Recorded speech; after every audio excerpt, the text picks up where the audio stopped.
What's going on, guys, and welcome back to the corner. This week I am going to be taking a much needed little time off this week from the channel. So this video is going to be about zooming out and pulling together all of the best takes I've had so far in the first half of the season. So everything that we talked about over the last couple of weeks, the trends, the roles, and the players that I really believe in moving forward.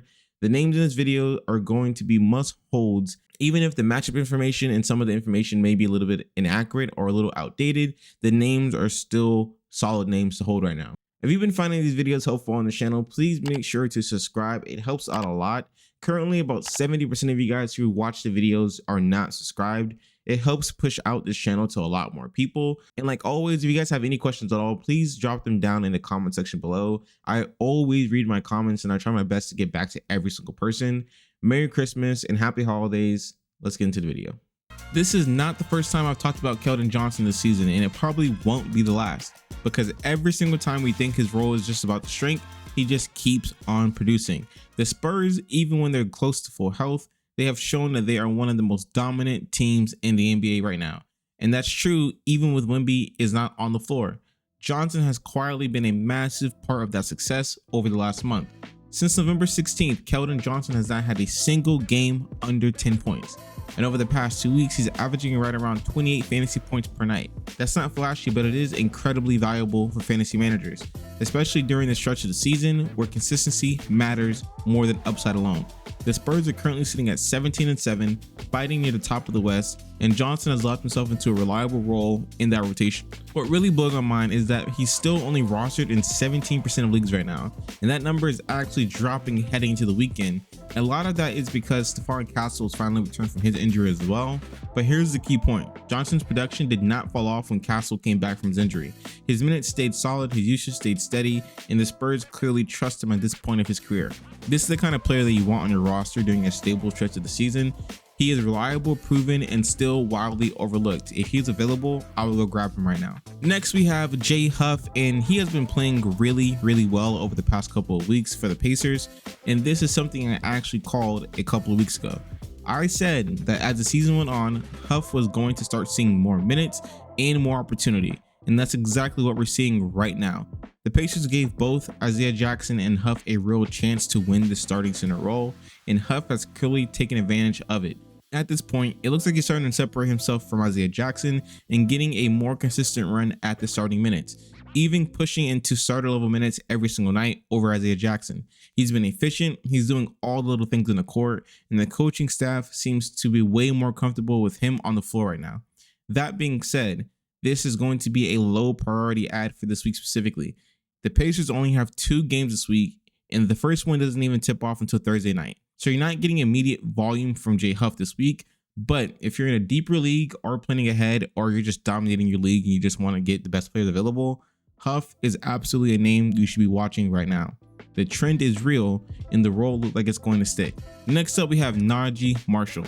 The Mavericks right now are starting to play much better basketball, and we're finally starting to see that translate into fantasy production from the role players. And Najee Marshall is at the center of that. He struggled to open up the season, but over the last 2 weeks, he has completely flipped that script, averaging around 33 fantasy points per game. And the eye test also backs it up. Right now, Najee Marshall is only rostered in about 15% of ESPN leagues, which is just way too low for the role he's playing right now. If he's sitting on your waiver wire in your league, I think this is going to be a must-add player in most formats, especially in points leagues. He is getting consistent minutes, he's involved on both ends of the floor, and he's not relying on one single stat to get there every night. The Mavericks are starting to build real momentum. They're currently 9-16, but they're still right in the mix for the final play-in spot in the West. And that matters a lot for fantasy basketball. You'd expect Najee Marshall's production to dip with the return of Anthony Davis, but that has not happened so far. His role looks secure, the confidence is there, and it feels like one of those ads you make before everyone else starts to catch on. Next, we have Jalen Wells. And the Memphis Grizzlies have honestly been a complete dumpster fire so far this season, but somehow they're still managing to be competitive in the West and they're in the playoff picture. And that's where Jalen Wells starts to matter for fantasy basketball. Wells came into the year with some real hype around his name, but he struggled out of the gate. And then he got buried by Cedric Coward, who came out swinging to start the first couple games of the season. But over the last couple of games, this last stretch, the roles have clearly flipped on the Memphis Grizzlies. Wells has caught fire, the confidence is back, and the minutes are starting to stabilize. Right now, he's only rostered in about 7% of leagues out there, which tells me that most people are still sleeping on him after his slow start. That is a mistake. This is the kind of player you add before the breakout fully shows up in the box score. Now, John Morant is expected to come back from his calf injury, I believe tonight as I'm recording this video, but if not, then he should be back very, very soon. Yes, John Morant's return is going to cap Jalen Wells' raw output scoring just a bit, but it should also unlock cleaner looks for Jalen Wells, especially from three. Less defensive attention, better shot quality, and a more organized offense all works in Wells' favor. He's not a league winner player, but in a week where value is thin, Wells is the exact type of flyer you want on your roster. The last player on this list is going to be another Grizzly, and that's Santi Aldama. Santi has quietly been one of the most consistent players on the Memphis Grizzlies all season. His numbers aren't going to jump off the page, but night after night, he gives you solid production, and that matters in weeks like this. With Zach Edey expected to now miss 2 to 4 weeks with a leg injury, Santi should see more time on the floor alongside Jaren Jackson Jr., and that alone raises his floor. And with also John Morant returning, the offense should be a lot more organized going forward, which usually leads to better looks and slight bump in usage for role players like Santi. Another name to keep your eye on is going to be Jock Landale as well. Landale has proven time and time again that when his minutes climb, he can put up very strong fantasy numbers. He's not a lock by any means necessary, but he's absolutely worth mentioning and in deeper leagues worth adding right now. The Grizzlies only play 3 games this week coming up, and their last game is on a Saturday. So this isn't a schedule play at all. This is more about role stability and opportunity.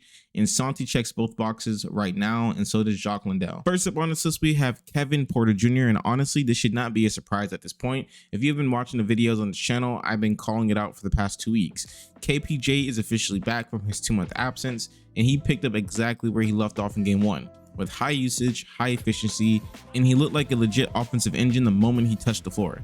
If Kevin Porter is available in your league, you need to go add him right now. I mentioned him in last week's stash video for a reason. He is an absolute monster when he is healthy. In a fast-paced offense like Milwaukee, he is going to eat with opportunities. The Bucks are leaning heavily into tempo this season. They desperately need scoring next to Giannis. And KPG steps into that system as someone who already thrives in chaotic, up-tempo environments. And here's the part that a lot of people aren't paying attention to. While Kevin Porter Jr. was down, we got a really good preview as to what you can expect when he came back into the system with Ryan Rollins. Rollins was producing extremely well simply because of the volume and the system that they have in place in Milwaukee. KPJ is a much more dynamic scorer, better shot creator, and far more explosive as a player. So if Rollins was giving you fantasy value, Kevin Porter Jr. is going to give you that and then some more. Now, obviously, there's a small caveat here. KPJ is going to be on a minutes restriction for the time being. They're making sure that that knee that he injured is fully right before they let him full range for the rest of the season. And that means he's not going to be playing back-to-backs. So based on the Bucks schedule this week, you should only expect him to play in about 3 games. And that's fine, because here's the thing. KPJ doesn't need 4 games for him to go crazy. In those 3 games, with his usage and the way that the offense is structured, he can easily go over 120 points. He can give you a full weeks of value in fewer matchups because his ceiling is just that high in Milwaukee. So if he's sitting in your waiver wire, do not overthink it. Do not wait for him to ramp up. Don't assume someone else won't notice. This is the exact type of player who wins people's weeks, and honestly, he can win your season. If Kevin Porter Jr. is available, you need to go add him right now. Next on this list, we have Miles McBride, and honestly, he is starting to become a regular on this channel. But the situation in New York is starting to shift. The Knicks are finally starting to get a little bit healthier. OG Anunoby should be potentially returning back to the lineup on Tuesday, and with the current coaching staff starting to settle into the rotation, when McBride gets minutes, he always produces. He gives you a reliable 20 to 30 point floor per night. He shoots well enough to play on the team, plays hard defensively, and he rarely hurts your lineup. But with OG coming back and the guard rotation starting to get crowded again, McBride's opportunities are going to tighten up. So here's where things stand. Miles McBride is still a really good deep league pickup this week. If you're playing in a 12 to 16 team league or you're dealing with injuries, he can absolutely help you on your team. But if you're in a shallow league, like 8 to 10 teams, I'd be cautious. His role is not guaranteed with OG coming back, and there are higher upside options available on the waiver wire, usually speaking. So short-term value for deeper leagues, yes. Long-term value, not as secure. Next, we have the big man from Portland, Robert Williams. Robert Williams was with the Celtics. He was a straight up fantasy cheat code for those year two.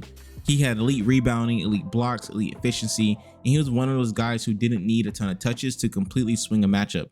But since then, between the injuries and the role changes, we really haven't had the chance to see that version of him again until right now. Over the past couple of weeks, we're finally starting to see that shine return with Robert Williams.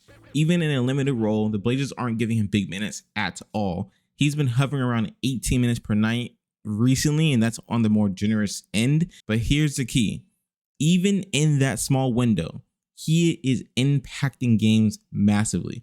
The defensive presence is still there for Robert Williams. The rebounds are still there, and his efficiency has quietly just been elite. You can't teach the stuff that he does naturally. Now, let's talk about the fantasy context now. In shallow leagues, I'm talking 8 to 10, sometimes even 12-team formats, he is probably not going to be worth the headache. The minutes right now just aren't high enough for you to rely on him as a week-to-week contributor for your team. But in deeper leagues, I'm talking 14, 16, 18 teams, anything with deeper benches, adding a guy like Robert Williams can be a sneaky, viable play right now. You're not adding him to be a star, you're adding him to be a elite stabilizer on your team. He fills the gaps, he patches weaknesses, and he can give you that quiet 20 to 25 fantasy points per night without hurting you anywhere else in your roster. And here's the upside. If the Blazers eventually do open up more minutes for him, and that could very realistically happen with Donovan Conglane now being down with an injury, you're already ahead of your league with a player who can easily climb into must-start territory. So note, he's not a universal pickup, but in deeper leagues, Robert Williams is absolutely worth considering. Now this one is going to be a little interesting. We have Collin Sexton down in Charlotte. He has been honestly a complete afterthought for me this entire season. I haven't really thought about him and his impact on the team, but something is starting to shift in Charlotte, and it's starting to shift in his favor, which is the most important part. On Saturday night, the Hornets were down by 17 points with 7 minutes left in the game. It looked over, the energy was dead, and it felt like another one of those nights for the Hornets where nothing goes right. They had a game and they just let it slip through their fingers. But then they made a change. They put Sexton in and put LaMelo Ball on the bench, and he took over the fourth quarter. He helped lead the Hornets all the way back and ended up winning the game in overtime over the Blazers. And this was not luck. This was pure impact that we had here. Now, I'm not saying Collin Sexton is a must-add player at the second. Don't go dropping productive players to chase him. But when you watch the game and listen to the post-game comments, there is a real shift happening for the Hornets. And honestly, I think the front office is just sick and tired of a LaMelo Ball at this point. Between the injuries, the inconsistency, the focus, it feels like they're opening the door for lineup changes to happen. And Sexton is the type of guard who thrives when chaos starts to hit a team. If you can afford a stash, if you got a bench spot, if you got someone you're comfortable rotating out, I would seriously consider grabbing Sexton right now before this becomes an obvious for the rest of the league. You never want to be the person chasing the breakout after it happens. You want to be the one already holding the guy when that breakout does happen for him. So honestly, Collin Sexton is one of those players who, if they are available, I would add him now because I expect him to see more minutes going forward for the Hornets. Next, we have Chris Middleton, and honestly, this is not a name I expected to see on this list at any point this year, but here we are. Fantasy basketball is a beast. The days of Middleton being that nightly 20-point bucket are officially over. That version of him is gone, it's never coming back, but what's interesting is the role that he's carved out for himself in Washington. This is strictly a deep league play. If you're in a shallow league, you pretty much skip forward. You don't need to hear this at all. But he has quietly been ultra efficient in the minutes he's been getting in Washington. He's been rebounding well. He's been moving the ball well. He's taking smart shots. He's not hurting your percentages at all right now. If he's able to keep this role steady and maintain similar minutes throughout this week, Middleton becomes a really sneaky pickup. If you're in a deeper league and he's sitting on the wire, this is one of those ads where I always proceed cautiously, but I always want to get ahead of the curve as well. So I may pick him up on Monday and see how he does. If he does bad, drop him for the rest of the week. But if he does produce well, he may be a pickup for the rest of the week for me. Lastly on this list, we have Neemias Queta, and this is a player who should be rostered in every single fantasy league right now. It makes zero sense to me how he's only rostered in 26% of ESPN leagues, and that is way too low for the caliber of player that he is. Before he went down against Orlando, he was averaging around 30 fantasy points per game and doing it without forcing anything on a nightly basis. Keita is one of the most efficient players in the NBA right now. He's not going to light up the scoreboard for you at all with raw points. He actually has more games this season underneath 10 points per game than over that. But that's not why you add him. He's not an official scorer. He makes every minute on the court count. He gives you rebounds, blocks, elite efficiency when it comes to scoring, and almost no turnovers per game, which is gold in fantasy no matter what format you're playing. If he's somehow sitting on a waiver wire, don't overthink it. Go pick him up. He is a rest of season asset and one of the safest big men in the NBA that you can add right now. This is a no-brainer. So to start off this list today, we have Michael Porter Jr. And I know what you're thinking. Stu has officially lost his mind. Why would I be trying to trade a person who's averaging 43 points a game, who just dropped 3 straight games of 60-point performances, and he looks like the glue person for the Brooklyn Nets? Trust me, I'm not losing my mind when I say this, but I am paying attention to the trends around the NBA. Porter is playing incredible basketball without question, and he is one of the players I actually called out at the beginning of the year to have a breakout season. He is proving that prediction right so far, but here's the part that should make every single fantasy manager pause for a second. Porter is coming off back-to-back seasons of 77 games and then 80 games, the 2 healthiest years of his entire career dating back to almost high school. And the back issues that followed him since college is quietly starting to flare up again. And it's not severe quite yet, so I'm not super alarmed about it, but when you're rostering a player this volatile, you have to think long-term over the course of a season. And right now, his value is probably going to be the highest it will be all season. And with Cam Thomas returning in about 2 weeks from the hamstring injury, Porter's role is going to shift just ever so slightly, not that much.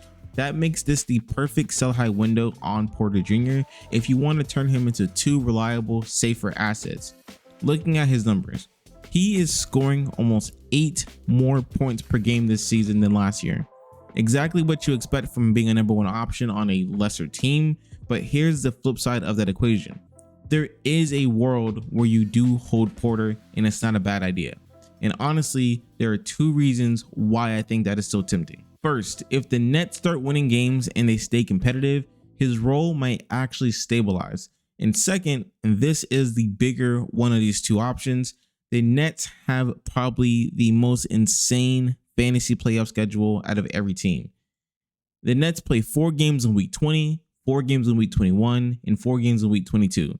And if Porter is healthy throughout that stretch, he is hands down one of the best league winning players available. No question. So for me, Porter is a trade if you're a risk averse type of player. You want to play on the safe side of things, but hold if you're chasing the upside to where Porter could be the difference maker for you. Next up on this list, we have Desmond Bane, and this one hurts for me to say because I roster Bane in almost all my leagues, and you guys know how high I have been on him since day 1 of the season. But I think it's time to admit that he is officially going to be a sell high player. Bane showed exactly why the Magic traded for him this summer, having his breakout couple of weeks with Paolo on the bench. He stepped up, he played elite basketball, and he reminded everyone exactly who he is and how valuable he can be. But the moment that Paolo returned, he went right back to struggling to put the ball into the basket, and that is very concerning. And it's not like Desmond Bane forgot how to play basketball. We all know he's a top tier scorer, but something about the trio of Paolo, Wagner, and Bane sharing the floor together, it just isn't clicking right now in Orlando. Maybe it's the spacing, the rhythm of the game, the touches. It all just dips for Bane as soon as those 3 are back on the court together. But right now, Wagner is expected to miss 2 to 4 weeks with the ankle sprain he got on Sunday, and that gives Bane a temporary runway to put up strong numbers again now that he's out. But that's exactly why it becomes a perfect sell high window for Desmond Bane. You have to move him now while he's producing without Wagner on the court, because once Wagner returns, the usage and the production are almost guaranteed to dip again. And if you can flip Bane for a safer, more reliable, and consistent asset, I would recommend doing that now. Next, we have Jimmy Butler, and Jimmy Buckets has been incredible this year for the Golden State Warriors. His role is secure, his minutes are locked in, and the Warriors generally need him to win games. So on the surface, it seems like everything is going fine in Golden State. Everything looks perfect. But this is exactly why Jimmy is going to be a sell high candidate right now. The trade smoke around the Golden State Warriors is getting thicker every single day, and Jimmy finds himself in the middle of trade talks once again. He's been more vocal than ever, calling out his teammates publicly and clearly showing frustration with the direction of the team right now. And when a 36-year-old veteran starts speaking up like that, usually front offices start to take notice, and not far after that, they're out of there. If the Warriors do decide to blow things up or retool mid-season, you can almost guarantee that Jimmy is going to be one of those players to be shipped out at that point. And if he does land on a bottom tier team, his fantasy value is going to take a hit, because more than likely he is not going to be playing basketball on that team. So if you roster Jimmy, I strongly recommend selling high right now while he is still thriving in Golden State. He is still a great player, but the situation can change fast, and you do not want to be holding the bag with Jimmy. Next, we have Keegan Murray, and he is one of the hottest names in fantasy basketball right now. And look, I get it. He has been balling so far since he came back from his injury, but I'm going to keep it straight with you. I am not sold on Keegan long term this season, and I'm strongly recommending that you trade him sooner rather than later. Keegan is off to an insane start to start off the season, and this is the type of player that I think he can be without a doubt, but just not at this rate he started the season off at, not for an entire season. We are already seeing the cooling off signs with his last 3 games, and as Zach LaVine starts finding his rhythm again and Sabonis gets back to being healthy, Keegan's current volume and freedom on the court is going to shrink very fast, and unless he's putting up the same numbers on elite efficiency, it's not going to be there the entire season. Right now, he's averaging around 34 fantasy points a night, but once the Kings settle back into the normal rotations, I expect him to fall closer to that 28 to 29 point range per game. That's a major drop off from his current value, and that's exactly why this is the moment that you want to move on from him. Sell him while he still looks like a breakout star instead of waiting for the regression to kick in, but then it's going to be a lot harder for you to trade him at that point. And the final player on this list is going to be Victor Wembanyama.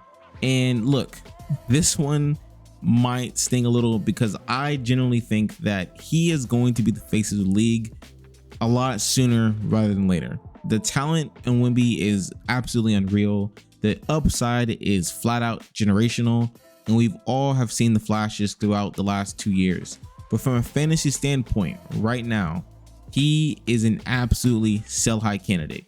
Wemby is slated to return tonight against the Lakers, even though I believe last week the coach mentioned that he was not going to return until after the NBA Cup, but for some reason they have him questionable for tonight, so maybe he does play. But the biggest reason why I think he is a sell high is the calf injury he sustained this year is not going to go away anytime soon. Soft tissue injuries don't just magically disappear, and even though he did miss about a month of action, it's still going to linger. It's still going to flare up, and that injury is going to be directly tied to how explosive he can be on the court. Combine that with the pace of the modern NBA, and he is 7 feet tall, it almost feels guaranteed that this injury is going to pop up again for Wemby, or he ends up being on some type of restriction later on into the season. Now, don't get it twisted on what I'm saying. I still think Wemby is a fully capable player of going off on any given night whenever he steps onto the court. But before the injury happened, we saw signs of him being human. He was not always that elite fantasy option, and that is what also brings in a little bit of concern for me. He is not a shy type player. He's not a Jokic type of player. He has those nights where he only is dropping 40 to 30 points, and he has efficiency dips. And that's why this is the perfect sell window. His name value is going to be through the roof now that he is returning soon. The highlights are everywhere, and everybody wants a piece of the Wemby hype train. And if you can flip him for a safer superstar who's going to be more consistent throughout the year and more durable down the stretch, you absolutely should consider it. This isn't a panic sell by any means. This is a strategic sell, selling on the value and getting more consistent players on your roster. You're trading the idea of Wemby for the guarantee of a healthier, more stable fantasy cornerstone. We're going to kick off this list with Marcus Smart. He is finally back into the starting lineup for the Lakers after missing the past 2 weeks with a back injury. And with Austin Reeves now set to miss at least another week, this is one of those situations that you want to be early on. Smart finally has a clear path to minutes and usage, and the Lakers need him right now. This is not going to be Boston Celtics Marcus Smart by any means. He's not running the offense, but in his role, he doesn't need to do that at all. He's going to be on the floor, he's going to take open threes, and he's going to rack up assists, steals, and defensive stats. The combination plays extremely well in fantasy leagues, especially if you're in a points league when the role is locked in. The Lakers only have 2 games this week though, so this is the trap, and both come later in the week. And there's no Sunday matchup for this team. So this is not going to be a must-add player right now, but heading into Thursday, if he's available, Smart really becomes a really strong pickup if you need someone to play that day. If Austin Reeves misses more time, Smart has a real chance to outplay his roster percentage right now and stick as a rotational piece for the next couple of weeks. Next, we have Isaiah Stewart, and he has been a huge part of the Pistons' success so far this season. He has been excellent in his role. He's only playing around 22 minutes per night this season, but even in that limited time that he's on the court, he's still giving about 28 to 30 fantasy points per game, which is exactly what you're looking for from a role player. The Pistons have quietly been one of the better teams in the league the entire season so far in the NBA, and a lot of that comes from their depth. They don't rely on one guy just to do everything, and Stewart fits perfectly into that system. He knows his role, he plays hard, and the production has been very, very consistent so far. The Pistons play 3 games this week, which isn't amazing, but it's solid compared to what a lot of teams are dealing with the 2-game schedule. Because of that consistency and the way the Pistons are playing right now, Stewart ends up on the higher end of my priority list as a pickup this week. He's not flashy, but he is reliable, and reliability matters in weeks like this. If you have been locked in on the channel, then you already know this name. Peyton Watson has been one of the better fantasy players over the past month, and the opportunity isn't going anywhere anytime soon. Aaron Gordon is still slated to miss at least another month with the hamstring injury that he got in November, and as long as that is the case, Watson is going to continue to have a real role in his rotation.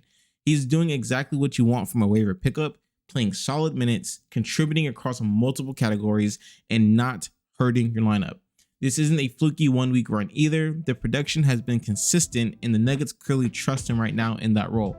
Because of the injuries in Denver, Watson is a 100% safe add in almost every single league format and is honestly getting close to must-roster territory. The Nuggets have 3 games this week, including a matchup against the Magic, who have been one of the weaker defensive teams in the league all season.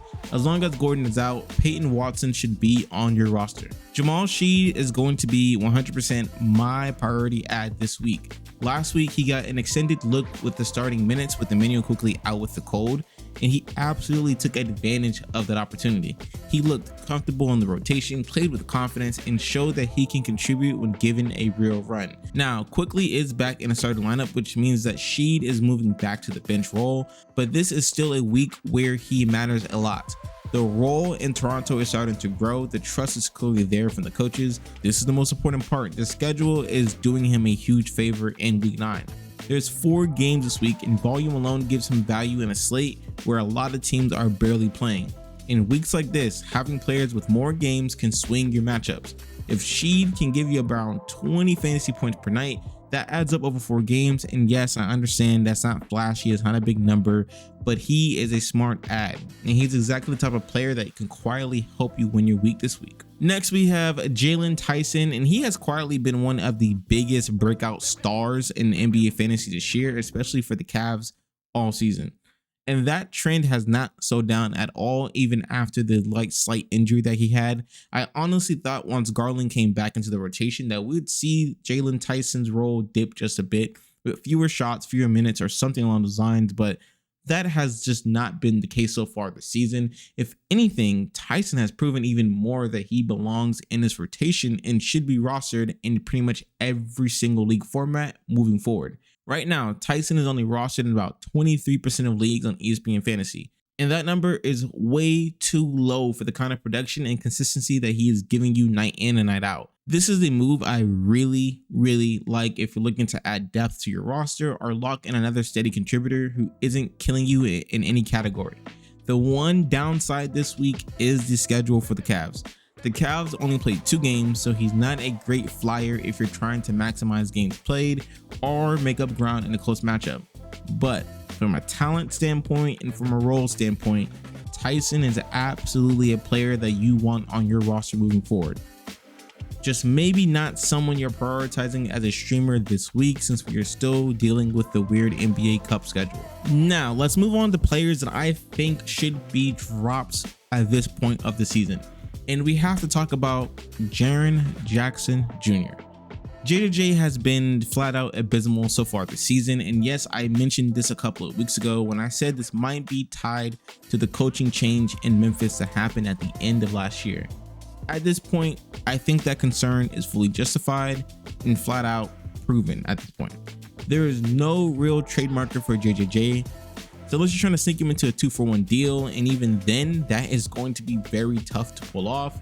The production just has not been there all season, the efficiency has just not been there all season, and the role just doesn't look fantasy friendly anymore.